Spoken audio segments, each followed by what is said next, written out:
กินแล้วมันแบบว่าแล้วเขาก็จะกำออกมาเป็นก้อนๆอ่ะหนืดคอมากเลย But like 180 yaks, that's a lot. That means you're rich. Okay, sorry. You guys should get a room. เดินเหมือนเขาวงกตเลยค่ะมอวางเรียงกัน4อันและเงินก็ไม่มีส่งยังไม่รู้ยังไงมาเจสัน$400. กระจายรายได้สู่ชุมชนค่ะทุกคน Great teeth เรามาถึงเมืองหลวงของราชอาณาจักรที่ถูกปิดตายแล้วค่ะนี่ก็คือเมืองโรมันตังเมืองที่ล้อมรอบด้วยกำแพงแน่นหนาเพื่อป้องกันศัตรูที่จะเข้ามาบุกรุกทั้งจากทางเหนือแล้วก็ทางใต้ค่ะเมืองแห่งนี้มีอายุกว่า600ปีและมาถึงวันนี้แทบจะไม่มีอะไรเปลี่ยนแปลงไปเลย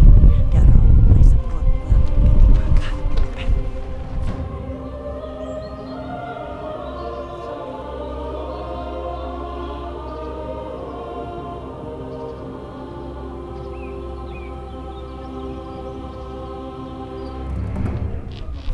Hi. Hello. Hi. How are you doing? Okay, sorry. Didn't mean. Sorry. You guys should get a room.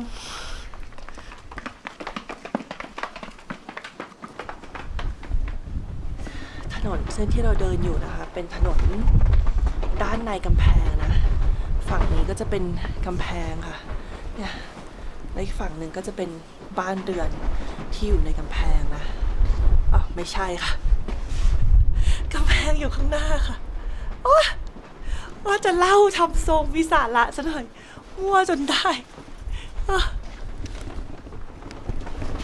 อันนี้นะคะคือกำแพงเมืองนะสร้างด้วยมัดนะคะเป็นกำแพงที่สร้างด้วยโคลนหมดเลยนะคะดินโคลนค่ะใหญ่มากนะเนี่ยเป็นโคลนหมดเลยจริงๆด้วยแบบเห็นไหมอ่ะ and then it doesn't get destroyed when it rains too much Not destroyed, yeah. Very strong. very thick Very thick stone. Stone also here inside, not also. So it's never very difficult to broke.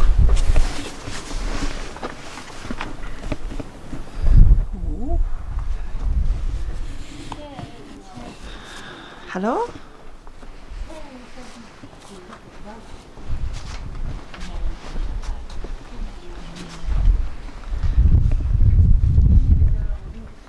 ก็เขาทำอะไรกันอยู่ไม่รู้ค่ะเราก็จะเข้าไปดูแล้วกันนะ What are they doing? Hi Namaste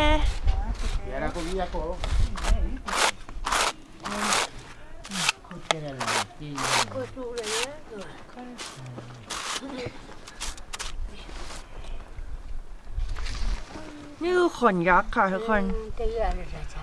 นุ่มมากแล้วเขาก็มาทำอันนี้นะคะมาสางแล้วนี่ก็จะว่าเป็นกางเกงขนยักษ์นะคะ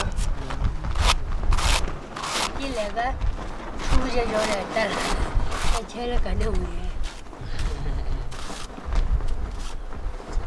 อเค I think I got it okay I think I got it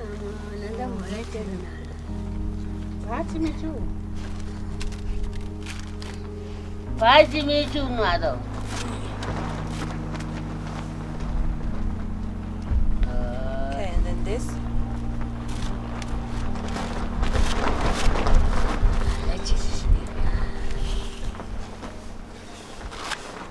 ว่าเป็นงานที่มันต้องอาศัยเขาเรียกอะไรอ่ะความชำนาญเหมือนกันนะคะเหมือนเราต้องนั่งอยู่ตรงนี้สักพักหนึ่งอ่ะ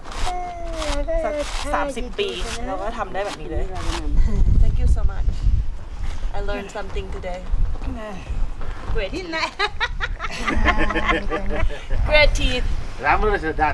Beautiful than mine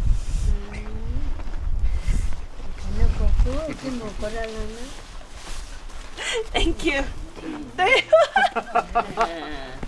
นี่ได้ค่าขอถ่ายเป็นค่าชาสำหรับกลุ่มนะคะfor tea Not enough. สาวแต่ละคนเขาจะนั่งบนที่นั่งขนแกะของตัวเองนะคะจะได้อุ่นๆนะคะเพราะพื้นมันเย็นนะคะ แล้วก็จะมีที่นั่งขนแกะสังเกตเห็นชุดของพวกเธอนะคะเห็นไหมคะชุดของพวกเธอจะเป็นแบบทิเบตเลยนะนี่ทิเบตแท้นะคะเป็นชุดทิเบตหมดเลย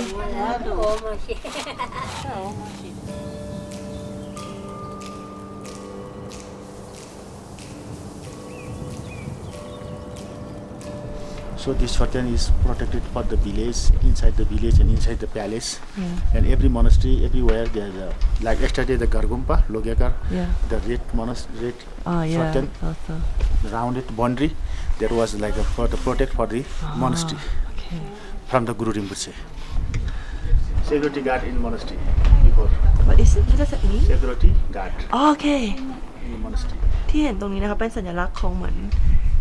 security guard นะ ไม่ใช่ security นะเป็นผู้ปกป้องวัดค่ะ you say security guard oh my goodness in monastery.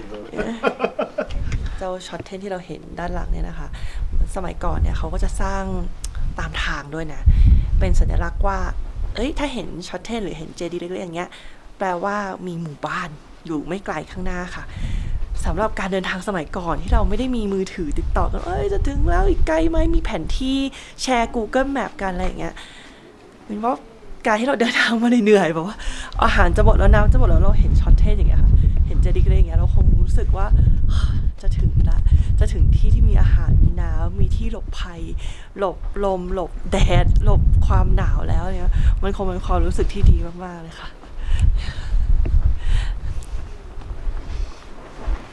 ลมแรงจริงที่เนี่ย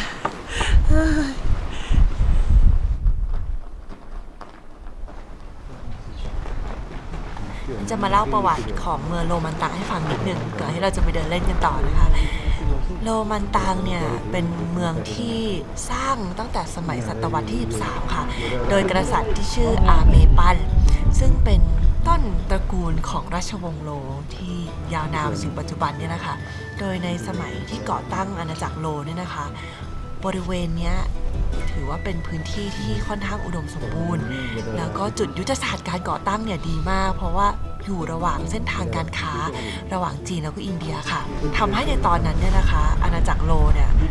เมืองโรมันตังแห่งนี้ค่ะเป็นศูนย์กลางทางการค้าขายของเส้นทางสายไหม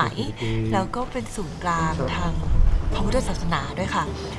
เรียกได้ว่าพุทธศาสนาแบบทิเบตเจริญรุ่งเรืองเป็นอย่างมากที่นี่นะอย่างที่เราเห็นนะคะอาณาจักรแห่งนี้ได้รับอิทธิพลจากทิเบตอย่างมหาศาลไม่ว่าจะเป็นศาสนาภาษาพูดเครื่องแต่งกายสถาปัตยกรรมต่างๆวัดวาอารามที่เห็นน่ะจะเหมือนอยู่ที่ทิเบตเลยนะ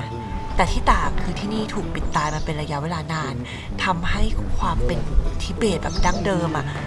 มันยังคงหลงเหลือให้เราเห็นจนถึงทุกวันนี้เลยค่ะหลายคนจะถามว่าทำไมที่นี่ถึงเรียกว่าถูกปิดตายทำไมถึงถูกปิดทำไมถึงถูกเรียกว่าเป็น The Forbidden Kingdom มันเกิดอะไรขึ้นคืออาณาจักรโลเนี่ยก็เจริญรุ่งเรืองเป็นอย่างมากตั้งแต่ช่วงเริ่มต้นอาณาจักรมาเลยนะคะจนกระทั่งค่อยๆเสื่อมถอยมาในศตวรรษที่ 18 ค่ะแล้วก็ตกไปเป็นเหมือนเมืองขึ้นของเนปาลนะแต่ในเวลานั้นเนี่ยจักรโลเขาก็ยังมีกษัตริย์ปกครองเป็นของตัวเองดูแลตัวเองยังทำทุกอย่างเหมือนเดิมแต่ทุกอย่างก็เปลี่ยนไปหลังปี 1950 ที่จีนตัดสินใจบุกเข้ายึดทิเบตค่ะในตอนนั้นเนี่ยกองกำลังต่อต้านกองกำลังต่อสู้เพื่อปลดปล่อยอิสรภาพของทิเบตเป็นนักรบชาวขามหรือที่เรียกว่ากัมปัสวอริเออร์สเนี่ยก็เข้ามากบดานกันในพื้นที่นี้เป็นจำนวนมากนะคะแล้วก็ด้วยการช่วยเหลือของ CIA รัฐบาลสหรัฐอเมริกาเนี่ย We are united in detesting communist slavery, but we are determined to preserve our freedom no matter what the cost. พื้นที่ตรงนี้ก็เหมือนเป็นศูนย์บัญชาการเลยแบบนั้นค่ะการต่อสู้เนี่ยดำเนินไปอย่างเข้มข้นจนถึงตอนที่อเมริกาเปลี่ยนรัฐบาลเป็นประธานาธิบดีนิกสันค่ะในตอนนั้นเนี่ยประธานาธิบดีนิกสันเขาก็ไปฟื้นฟูความสัมพันธ์กับจีน The government of the People's Republic of China and the government of the United States have had great differences. We can have differences without being enemies in war. แล้วก็เลิกการสนับสนุนกองกำลังต่อสู้ปลดปล่อยอิสรภาพของทิเบตค่ะ แล้วก็ภายใต้การกดดันของรัฐบาลจีนในปี 1974 รัฐบาลเนปาลก็ตัดสินใจที่จะส่งกองกำลัง 10,000 นายมาที่นี่เพื่อบอกว่าพวกเธอต้องปลดอาวุธนะถ้าพวกเธอไม่ปลดอาวุธพวกเราจะบุกในตอนนั้นเนี่ยนะคะมีนักรบกลุ่มต่อต้านประมาณ 6,000 คนในบริเวณนี้ค่ะพวกเขาเนี่ยไม่ยอมเด็ดขาดที่จะวางอาวุธเขาพร้อมจะยอมตายเพื่อดาไลลามาตอนนั้นนะคะดาไลลามาก็เลยตัดสินใจบันทึกวิดีโอตัวเองแล้วก็ส่งมาเพื่อบอกให้พวกเขาวางอาวุธค่ะ아무나 자신의 수업에는 또 가랭들지 너만 가랭들 상대시키는 대기가 다른 대기들이 좋은 것이 잠들다니 말을 듣는 그게 누구지 그것이지 นักรบเหล่านี้เมื่อดาไลลามะบอกพวกเขาก็เชื่อฟังแล้วก็วางอาวุธค่ะหลายคนก็ตัดสินใจที่จะจบชีวิตตัวเองเนาะแล้วก็หลายคนก็ถูกส่งไปอยู่ในค่ายกักกันค่ะหลังจากเหตุการณ์นี้พื้นที่ตรงนี้ก็เลยถูกปิดตายคนในไม่ให้ออกคนนอกไม่ให้เข้ามาเป็นเวลายาวนานหลายสิบปีค่ะจนกระทั่งในปี 1992 เป็นปีแรกที่รัฐบาลเนปาลยอมให้นักท่องเที่ยวเดินทางมาที่นี่เป็นครั้งแรกค่ะโดยในตอนนั้นเนี่ยมีการเก็บค่าเพอร์มิทราคาแพงถึง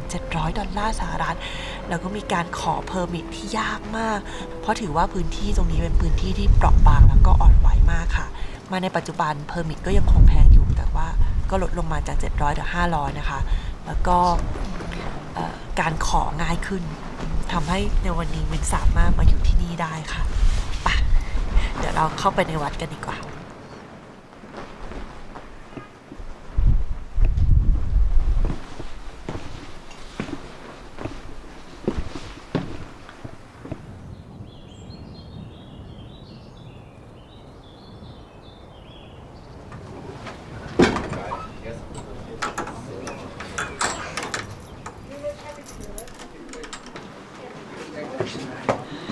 ด้านในของวัดนะคะถ้าจะทุกที่เนี่ยถ่ายรูปไม่ได้นะ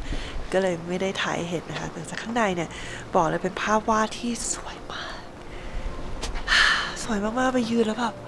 ว้าวนี่สินะคือความทุ่มเทของคนในยุคก่อนที่เขาค่อยๆนั่งเพลงทุกอย่างเป็นพันๆชั่วโมงข้างในอ่ะสวยมากๆเลยค่ะอยากให้ได้มากันจังเลยสวยมากเลยในพื้นที่ของวอลซิตี้เนี่ยนะคะก็จะมีวัด3แห่งนะมีพระราชวัง1แห่งค่ะนั่นแหละเดินเหมือนเขาวงกตเลยค่ะ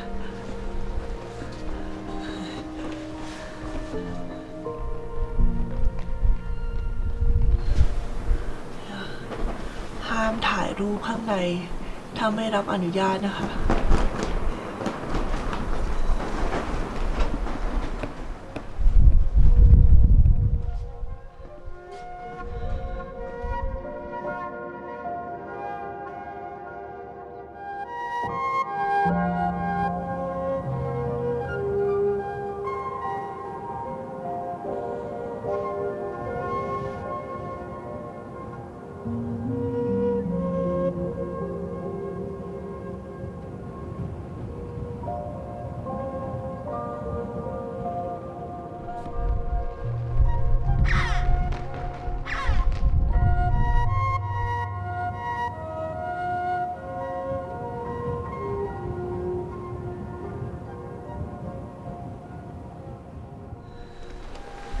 ด้านในนะคะเป็นไมตรีพุทธานะคะคือพระพุทธเจ้าที่กำลังจะมาค่ะวัดที่โรมันตังนะคะ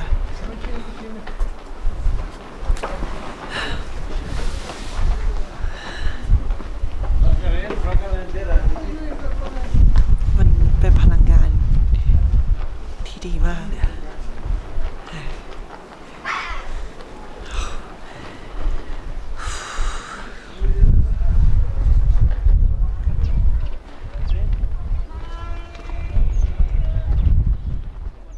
ด้านหน้าคือพระราชวังค่ะของกษัตริย์เนี่ยแหละค่ะแต่ว่าปัจจุบันก็ไม่มีคนอยู่นะคะมีนกพิราบอยู่ค่ะ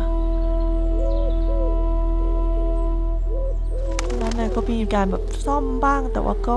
ปิดไม่ให้คนเข้าชมค่ะพระราชวังนะคะมีห้อง108ห้องค่ะ เป็นเลขศักดิ์สิทธิ์นะแล้วสมัยก่อนก็จะมีหมาอยู่บนหลังคา10 ตัวค่ะไว้กราบพระราชวังนะคะ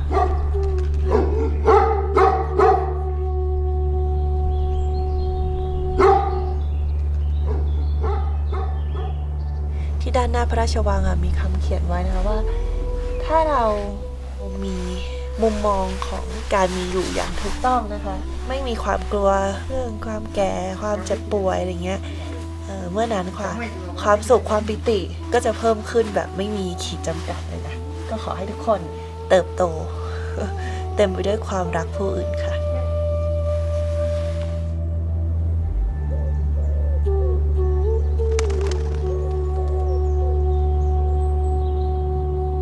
นี่คือกษัตริย์ของมัสตังนะคะกษัตริย์องค์สุดท้ายของมัสตังชิกมีดัลบัตปัตปาซานะคะแล้วก็ภรรยาของพระองค์ค่ะท่านเสียไปเมื่อปี 2016 ค่ะ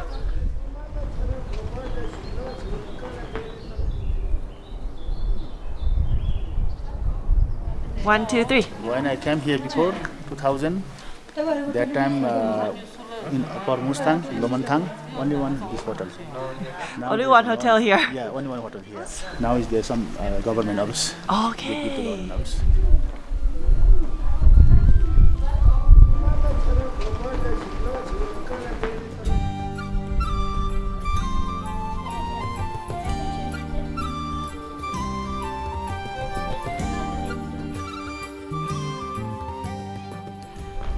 อันนี้เป็นบ้านที่มีคนอยู่จริงๆนะคะ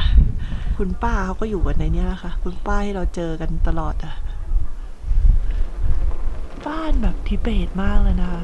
ตอนที่ไปทิเบตก็ไม่เคยเจอขนาดนี้เลยนะ เหมือนที่ทิเบตมันเปลี่ยนไปเยอะอะค่ะ แต่นี่คือถ้าจินตนาการว่าทิเบตเป็นยังไงจินตนาการว่าเป็นแบบนี้แหละ เครื่องดื่มส่วนใหญ่นะคะ ก็จะมาจากจีนหมดเลยนะคะใช่ไหมคะเพราะว่ามันอยู่ติดกับชายแดนเลยนะไทยแดนทิเบตจีนนะคะ This is like an interesting door. Oh. Yes. Let him be. Yes. Okay. Oh wow. This is her. Nice job. Is this your house? This is her shop. Local के Local shop. Your house is here as well? होइन हजुर बाह्र बसेको यो त लाइब्रेरी हो नि गाउँको ए तपाईँ कहाँ घर नि मेरो त्यहाँ पारी पारिपट्टि हजुर How's the business? ठिकै अब पेटभरि जान्छ ठिकै हो Just okay. It's good? Good. Yeah? Then सायद बुझ्नु Nice. ल सुचिया खानु पर्यो ओके बटर टी खानु पर्यो अब चाहिँ you one three Yeah, please. Vice mister brother त्यसलाई नि बोलाइदेऊ न local shop local tea shop Local shop. किन कुरा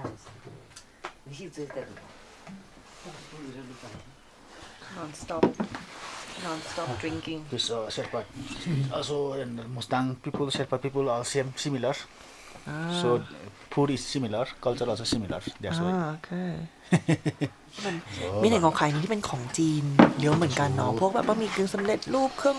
ดื่มต่างๆลำโพงอะไรเงี้ยเขาบอกว่าปกติแล้วเขาก็จะไปที่ชายแดนค่ะชายแดนระหว่างตรงนี้โดมันตังนะคะกับทิเบตของจีนเนี่ยค่ะเราก็จะเหมือนมาแลกของกัน มาซื้อขายกันสิ่งที่ฝั่งนู้นเขามาซื้อจากฝั่งนี้ก็จะเป็นเนี่ยอย่างเงี้ยที่ใส่ไวน์อย่างเงี้ยค่ะแล้วก็เป็นหม้อไม้นะบัควีดก็หลายอย่างก็ส่วนใหญ่พวกเป็นอาหารแล้วก็พวก craftmanship อะพวกอุปกรณ์ที่มันต้องทำด้วยมืออะไรพวกนี้ค่ะก็จะมาซื้อไปนะคะ Himalayan garlic ที่สังเกตได้ชัดเจนแล้วเราจะรู้ด้วยนะว่าอันไหนมาจากจีนอันไหนมาจากพื้นท้องที่นะอันนั้นจีนแน่นอนพลาสติกดูพังๆอันนี้น่าจะของที่นี่นะแข็งแรงทนทานน่าดูหม้อของข้าจีนชัวร์นะคะหม้อพวกนี้นะคะที่นี่ค่ะเนี่ยแน่ๆอะไรที่ดูว่ามันใช้ได้หลายชั่วอายุคน ก็มาจากที่นี่อะไรที่ดูว่าไม่นานก็พังก็เป็นไปได้ว่ามาจากจีนค่ะ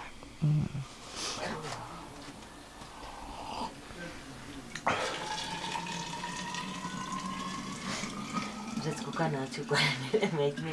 म त त्यो अघि आमाहरूलाई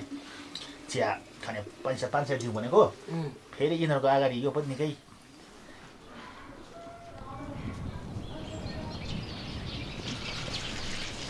ปัตยกรรมมุมนี้นี่คือทิเบตเป๊ะเลยเป็นช็อปเฮาส์หมดเลยนะร้านขายของที่ระลึกในโรมันตังค่ะ น่าอย่ามาชนเลยโอ้เลยจิตตะเลย ก็จะมีขายทาราต่างๆนะคะ แล้วก็มี prayer flag นะคะ แล้วก็จะมีพวกของที่เอามาจากทิเบตค่ะ เรากำลังจะมาซื้อไหทองแดงคอปเปอร์นะคะสวยมากเป็นของโบราณของที่นี่นะคะดูสิ ราคาอยู่ที่ประมาณ$300ประมาณหมื่นหนึ่งนะคะสวยมากมอวางเรียงกัน 4 อันและเงินก็ไม่มีส่งยังไม่รู้ยังไง แต่ว่าเรากำลังตัดสินใจกันอยู่นะคะ อันนี้10,000อันนี้พอๆกันประมาณ 8-9 พันอันนั้นก็จะถูกลงไปอีกนี่ถุงกระสอบข้าว ได้มาแล้ว เดี๋ยวเขาจะเอาส่งไปที่การมันดูให้นะคะ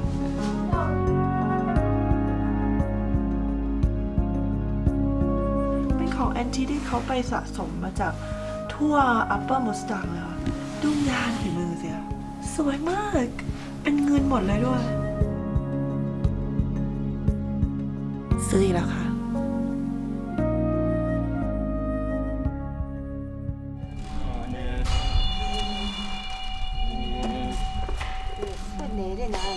Tu anne solo se jana nyama na meta.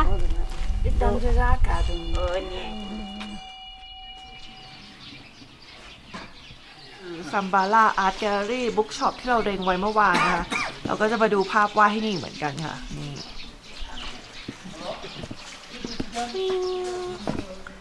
สวยมากนะคะปิ้งเลย What's your name? Awangel Lama. Awangel Lama. Yeah, Lama I used to be before I was a monk, so that's why I put my name. So Awangel Lama. So you're an artist, yeah? Yeah, So this all you paint yeah, by yourself? yeah. Where do you learn? In the monastery, or we are working in the restoration work. So you were a monk here in Lomantang? Yeah, in Lamandang. I spent my monastery 17 years old. 17. Long time. Yeah. When I'm child time, my father and mother sent me a monastery. Okay. This is the life of Buddha. Yeah, life of Buddha. How much is this one? $400. 6 different life. So the poison is going for 3 things in here. The means desire, ignorance, anger. We have the 3 things, then we are falling for the 6 suffering life.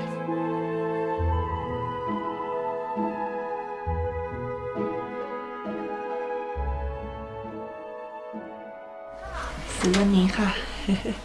มาแล้วสวยมาก So the story is Buddha mandalas. This Thus is a- mandala. You see, it looks very nice. wow Buddha mandala. Yeah, So it's 5 Buddha? yeah. So in round 4 and center is 1. Detail is like beautiful. ชอบงานที่นี่มากเลยอะหม้อก็ซื้อภาพก็ซื้อกระจายรายได้สู่ชุมชนค่ะทุกคน What is like the peak time for tourist season here? Yeah, in tree season. Yeah, It's actually in the spring times, and the month is going for April, May, and the June, July is off season, and August is starting, then September, October, November, 3 months. Also around like 5 months a year. Yeah, yeah. And then the rest? Rest we always in the winter times because winter time here is very cold, and if it's snowing, the way it's going for The way is like Yeah. shut, yeah? yeah, so the people are not coming here. So you stay in Pokhara. Yeah. Are there more and more tourists every year or? Every year, yeah, it's More and more? maybe maybe it's limit, okay, because every year the 2,000 maybe Okay. only, yeah, Not much, no? yeah, not so much, so it's too difficult. But why? It's a restricted area also, and the Nepal government that permit is also very big, okay. They one day they're taking like a $50, 10 days $500, so that's where also. Yeah, thank you so much. Thank you so much. Thank you so much. Most Yay. welcome. Yay. Okay. Thank you. And border is from this side.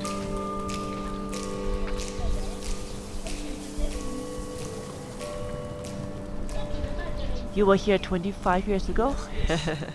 How was it back then? Was there lots of hotels or? That time is we have not lost it. We do the camping trek. You have to camp? Outside. After 25 years later here, all around it, in city wall, outside there's a hotel. Yeah. And then road, a little Yeah. bit in the China border. Yeah. The China border is open, so that's why a lot of people coming here, a lot of Nepalese people, a lot of Indian people, a lot of tourists coming here now. What about the local that live here? Are there Local many? very less now. I think I saw here than before. Because they all need to more comfortable. For them, staying here long time is more boring. I think for them. That's why they go to the city mostly. Yeah. 50%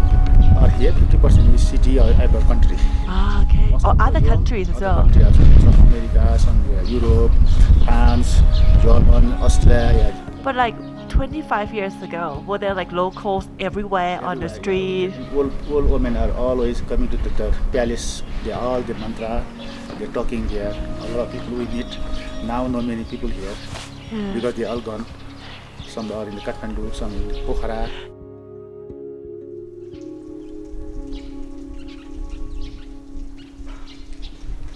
ที่มินอ่านมานะเขาบอกว่าที่อัปปะมุสตางเนี่ยนะเหลือประชาชนอยู่แค่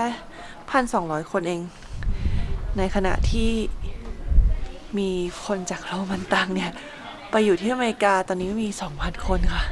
คือเยอะกว่าคนที่อยู่ที่นี่อีกนะนี่ยังไม่รวมประเทศอื่นๆในยุโรปแล้วก็คนที่อพยพไปอยู่ที่กาดมันดูโพคาราอีกมากมายนะคะถนนเส้นเดียวกับที่พานักท่องเที่ยวเข้ามาก็เป็นถนนเส้นเดียวกับที่พาคนที่นี่ออกไปค่ะอนาคตของที่นี่จะเป็นยังไงก็ไม่รู้เหมือนกันนะ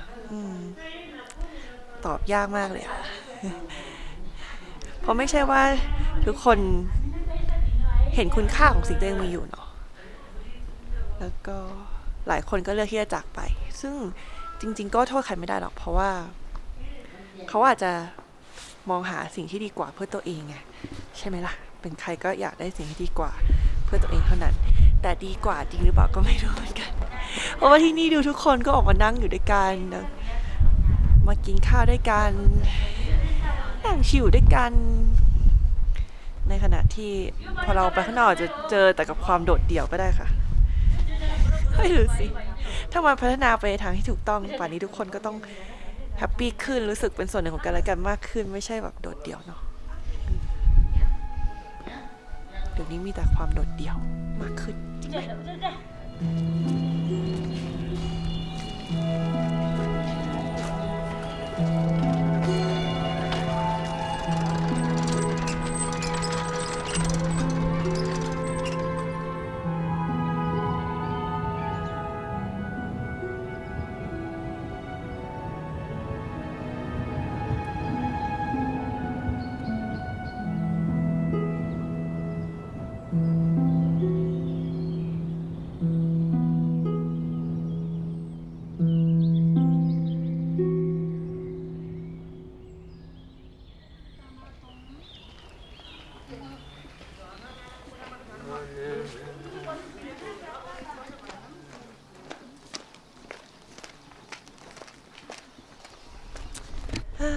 ถามว่าโรมันตังเป็นยังไง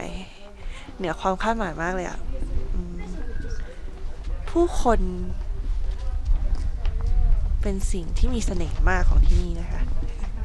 น่ารักชิวๆสบายๆแล้วก็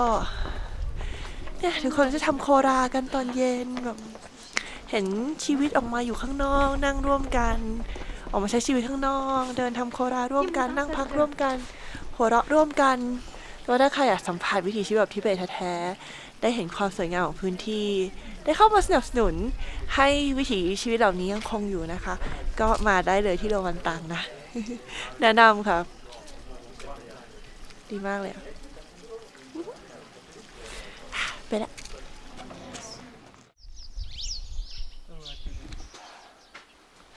ตอนนี้ตี 5:30เราจะไปรีดนมจามาเรียนค่ะ कहाँबाट जाने हो थाहा छ तपाईँलाई हजुर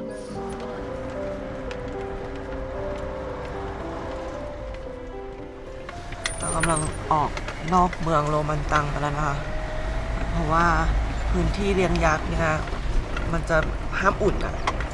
คือเขาต้องอยู่หนาวๆ เพราะว่าถ้าใครรู้จักยักษ์หรือจามารีเนี่ยขนเขาหนักมากสวยสดเก๋มากเขาจะไม่อยู่ต่ำกว่า 3,000 เมตรเลยอ่ะ เนื่องจากว่าหญ้าที่เขากินก็อยู่สูง แล้วก็อุณหภูมิที่เขาต้องการก็อยู่สูงเหมือนกัน ดังนั้นคนเลี้ยงยักษ์ก็จะอยู่ที่สูงเหมือนกันค่ะคือตอนนี้มันเริ่มเข้าหน้าร้อนแล้วเขาก็จะขยับขึ้นไปสูงขึ้นเรื่อยๆนะนี่เราจะเข้าไปในภูเขาแล้วนะคะอาชีพส่วนใหญ่ของคนที่มูสตังนะก็คือเลี้ยงสัตว์แล้วก็ทำเกษตรนะเกษตรก็จะพวกข้าวสาลีบัควีทสาลี่แอปเปิลถั่วต่างๆมันฝรั่งขณะที่ถ้าเป็นเลี้ยงสัตว์นะก็จะมีพวกแพะอะไรอย่างงี้บ้างแล้วก็เป็นจามารีหรือยักษ์เป็นส่วนใหญ่ค่ะซึ่งจริงปัจจุบันก็น้อยลงเรื่อยๆด้วยสาเหตุหลายอย่างคือแทบจะหายไปแล้วเวลาให้ฟังไปนั่งรถกันสวยมากวิว यही बाटो जाऊ भन्दै उताको आर्मीको क्याम्पको बहुत बचाउ भन्नुहुन्थ्यो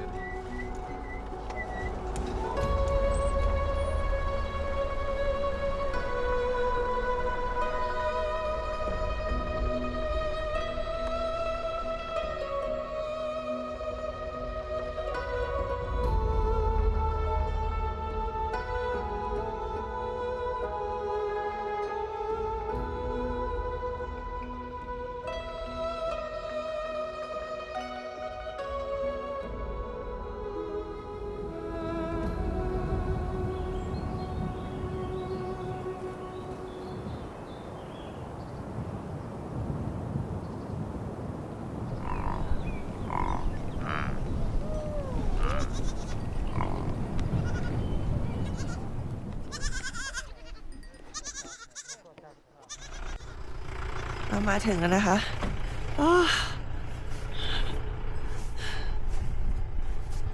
สวยมากว่าหนาวมาก ข้างหน้าคือยักษ์ฝูงเริ่มเลยค่ะ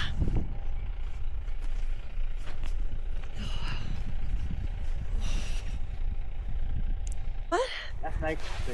small baby one. Oh, the small baby born there? Oh wow. Not this one, up there, up there. Up there? The mother is sleeping. Oh yeah, I saw. The mother and the baby. Yeah, last night. Oh wow. ลูกยักษ์เพิ่งเกิดเมื่อวานนะคะ We together only. Okay. If you go ourselves. Oh, okay. Okay, we cannot go by ourselves. ไม่กล้าเข้ากลัวโดนควิด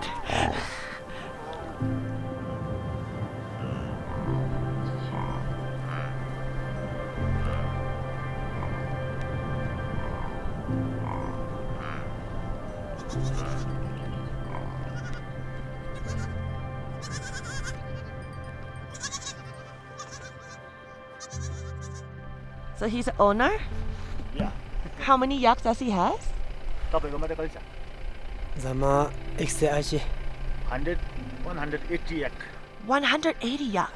That's a lot. How many people taking care of it? मान्छे 5 जना छ 5 people. 5 people. Ah, okay. His family, like his... परिवार कि सबै यहाँ छ friends. Ah, okay.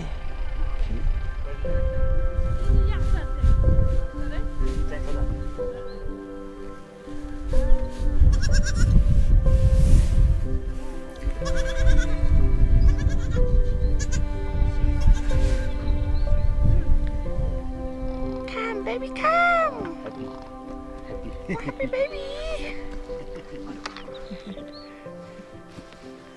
Happy baby drinking milk.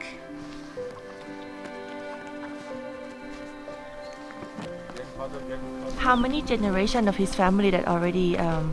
have this yak? कति पुस्ता भयो तपाईँहरू यो याक पालेको 8-9 पुस्ता भयो भयो त्यो पहिला बाजेहरू पालेको बाजेहरू पालेको 10 generation 10 generation now?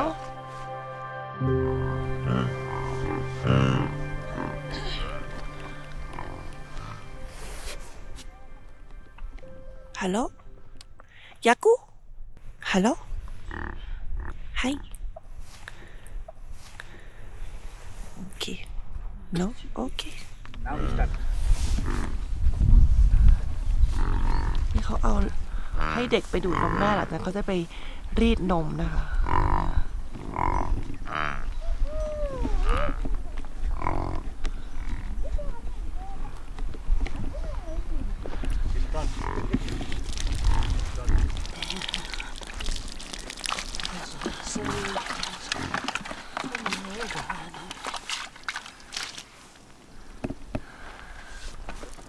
อ๋อ ยักษ์พีอ๋อยกพีเขาต้องผูกขาก่อนนะคะ ผูกขาหน้าคู่กัน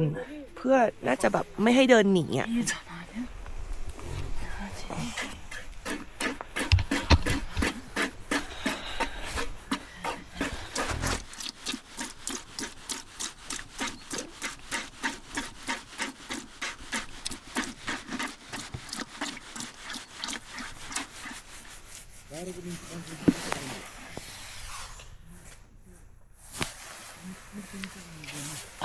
ดัน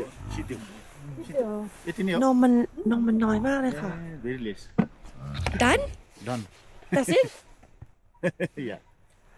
ได้เท่านี้เองเหรอคะ जाडो महिना भएर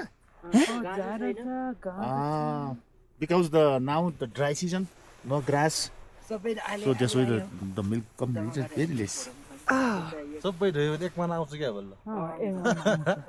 All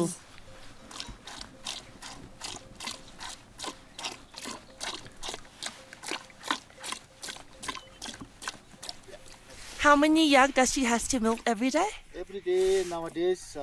we have 16 Oh, she milks 16 yak? 16 yak only. Only 16? Yeah. So only 16 females? Yeah. No, all female, but nowadays only we have 16 only the milk only. Okay.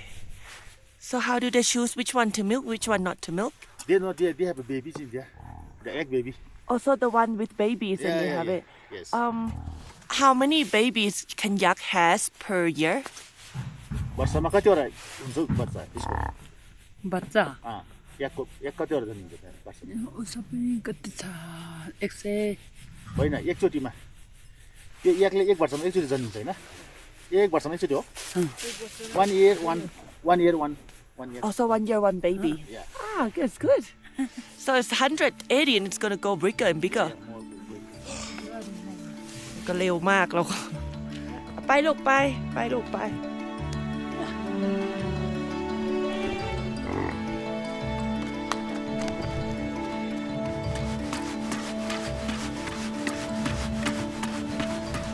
ได้เท่านี้ยังน้อยมากน้อยมาก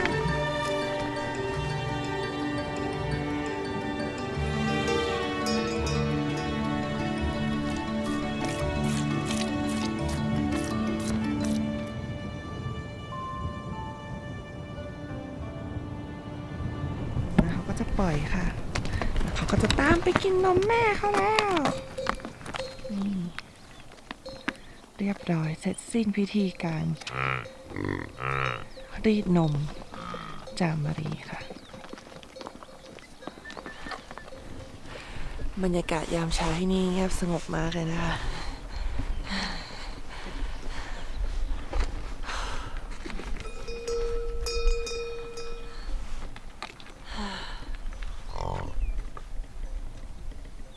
นอกจากยักษ์แล้วเขาก็มีฝูงแพะด้วยค่ะ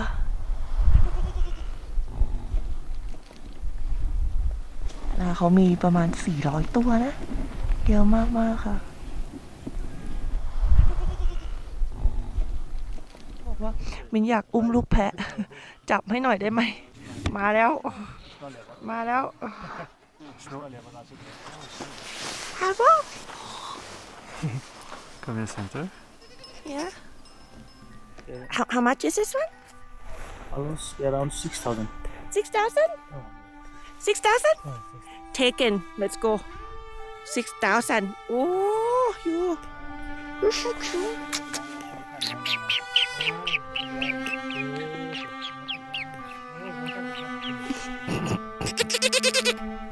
Okay, I let you go. I let you go. Okay. Go. Have a good life. Go. ไปแล้ว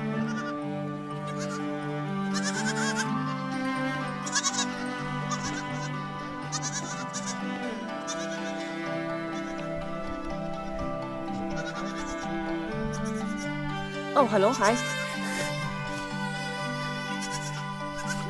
I'm your mom. I'm your mom.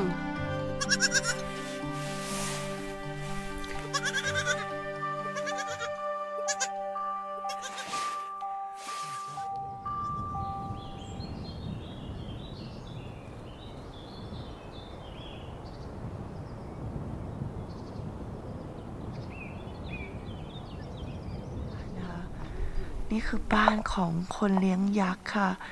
ด้วยความที่เขาต้องย้ายไปเรื่อยๆตามหญ้าของยักษ์หรือจามรีเนี่ยนะคะมันก็จะไม่มีบ้านตายตัวมันจะเป็นบ้านที่เนี่ย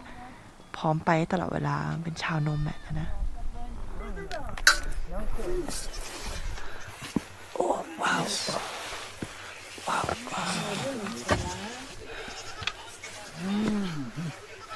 Basta.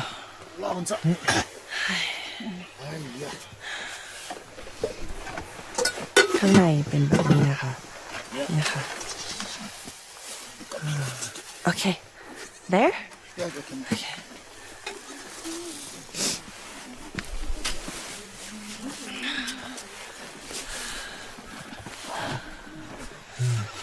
She make butter tea. Oh, she's making tea? Oh, cool.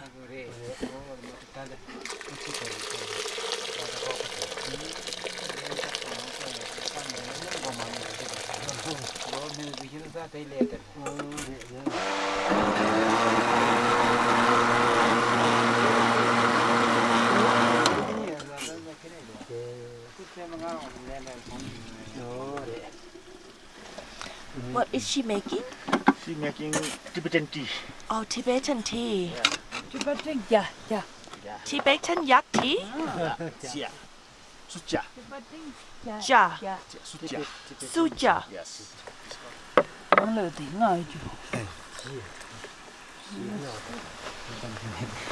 Thank you so much. How do you say thank you? Dhanyabad. ก็จะเป็นส่วนผสมของนมยักษ์เนยยักษ์ชาจากทิเบตชาดำน้ำแล้วก็ปั่นรวมกันในเครื่องนะคะ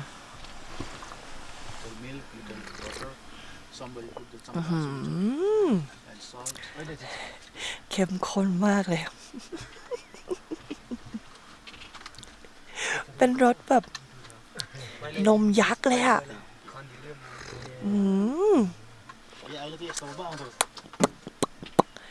เค็มหอมมีกลิ่นทีมีกลิ่นชาเหมือนชานมที่เค็มค่ะ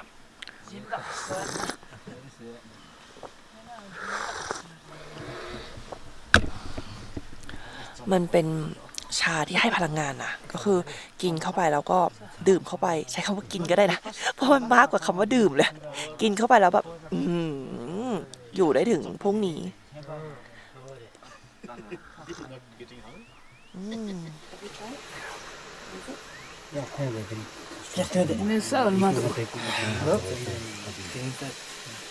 The tea leaf. The tea leaf is from Tibet. Yeah. I try it. Yeah, just this one. กินแล้วมันแบบว่า Sometimes we have here the cold, but feeling cold. ใช่บอกว่าเวลามันหนาวๆอะค่ะถ้ากินแล้วมันก็ทำให้อบอุ่นเนาะแล้วก็แบบมีแรงอ่ะดีมากเลย Yeah, milk and butter. Energy, so yeah. Don't make a stomach. Yeah.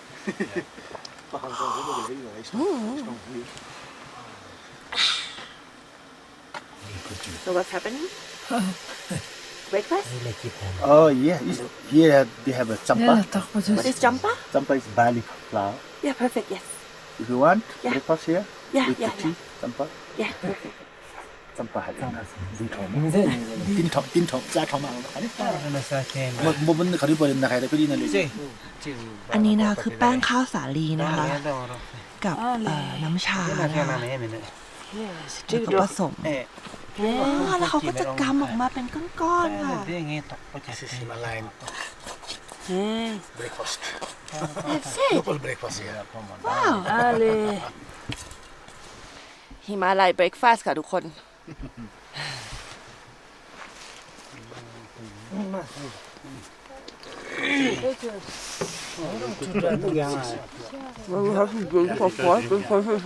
Yeah. Otherwise, yeah.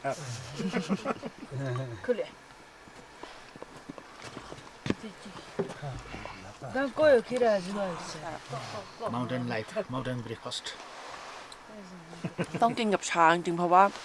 หนืดคอมากแล้วค่ะไม่รู้จะพูดว่ามันคือยังไงเดียวอร่อยนะกลิ่นแป้งกลิ่นน้ำตาลน้ำชาอย่างเงี้ยรู้สึกว่ามันสุขภาพดีอ่ะ Yeah. แต่ว่ามันจะแตกไงเนี่ยมันต้องเหมือนคำเดียวหมดอ่ะเพราะไม่งั้นมันเห็นไหมมันจะร่วนๆเงี้ยค่ะนี่คืออาหารเช้ากับคนเลี้ยงจำรีค่ะ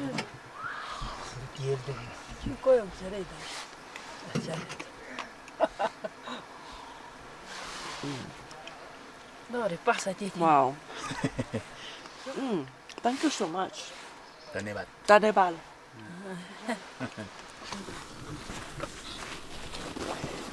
อันนี้นะคะก็จะเป็นยักษ์ปูนะคะตอนแรกนึกว่าพลาสติกเหมือนพลาสติกมากเลยแต่ว่ามันคือขนจากยักษ์ค่ะเนี่ย But ไม่เห็นแล้วเข้าใจแล้วดูดิ no problem. มันคือยักษ์ปูค่ะทุกคนโอ้ตาย แล้วก็ในเต็นท์เนี่ยนะคะ ทุกคนก็จะนอนรวมกันหมดเลยนะอยู่ในนี้ค่ะ อบอุ่นนะอบอุ่นหัวใจ so warm in here เพราะว่าจะมีเนี่ยเตาไฟอยู่กลางบ้านนะมันก็ทำให้พื้นที่มันอบอุ่นขึ้นค่ะ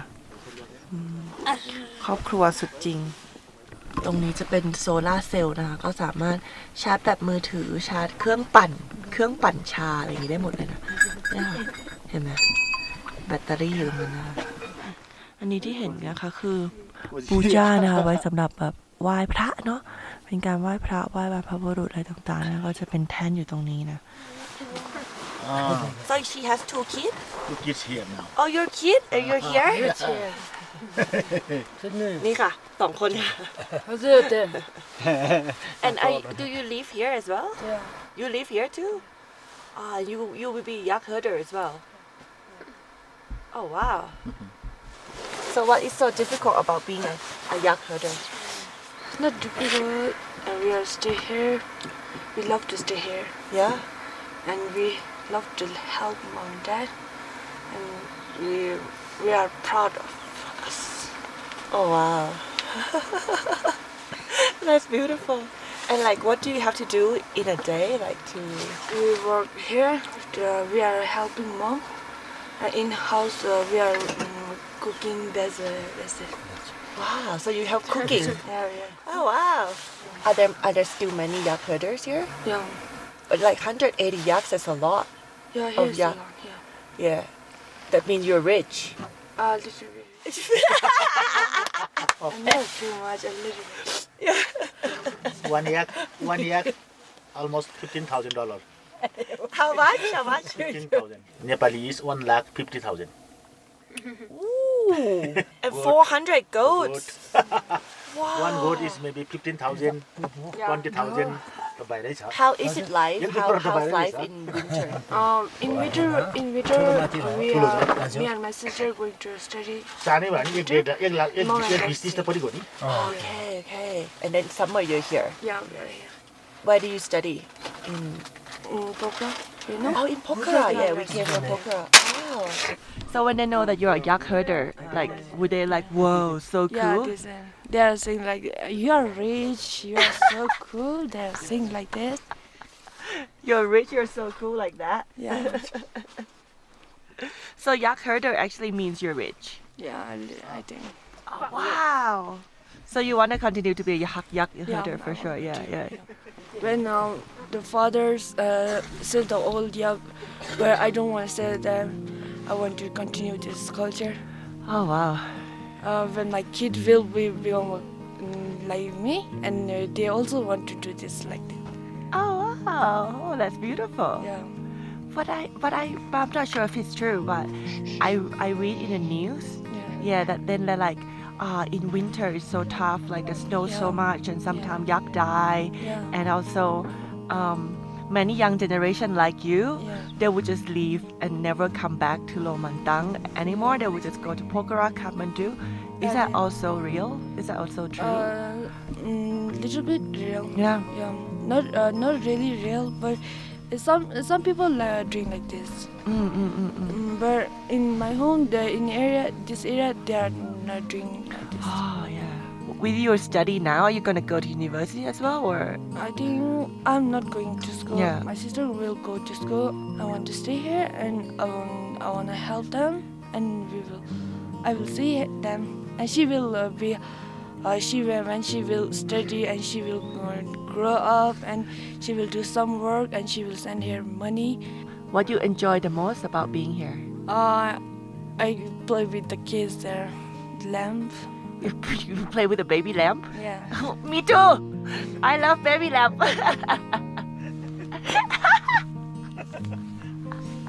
Wow, baby lamp is the best. Yeah. So what do you enjoy the most in summer and what do you enjoy the most in winter? In winter I play with snows, and in summer I go to the rainy season. I play so many in the rain. Oh wow. And sometimes they are growing the flowers, and I bring the flowers and I put them there. And I'm going to there. You know Yartsa Gumbu? I know. Tang Shao, Yaksa Kumba. Yes, I know that one. So have you want to pick it? Yeah. You want to collect it? They have it here? Yeah, over there. Oh wow. I might have to come back. After all. Okay. No? Thank you so much. Thank you so much. So sweet.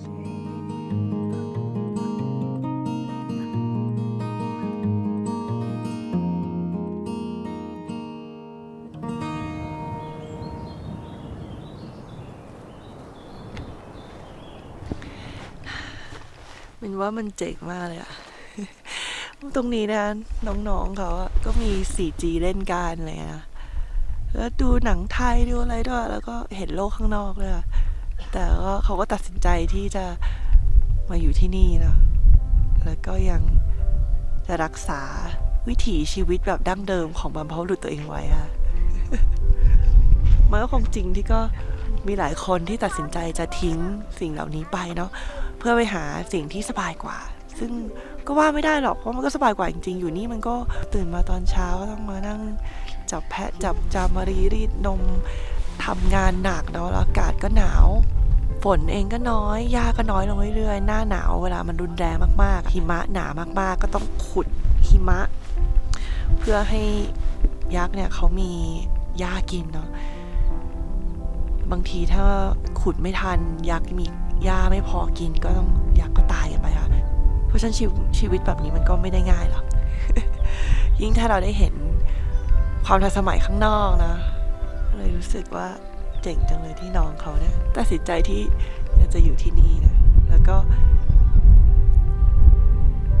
เห็นความสนุกอยู่ในธรรมชาติอะที่บอกว่าก็เดี๋ยวหน้าร้อนที่ชอบที่สุดก็ไปเล่นเนี่ยลูกแกะลูกแพะเก็บดอกไม้หน้าหนาวก็เล่นหิมะโหในยุคแบบนี้มันหาได้ยากแล้วอะประทับใจตอนแรกก็จะมาเล่าเรื่องการสูญหายไปของวิถีชีวิตดั้งเดิมคนรุ่นใหม่เนี่ยที่มีนักท่องเที่ยวเข้ามาบนถนนเส้นนี้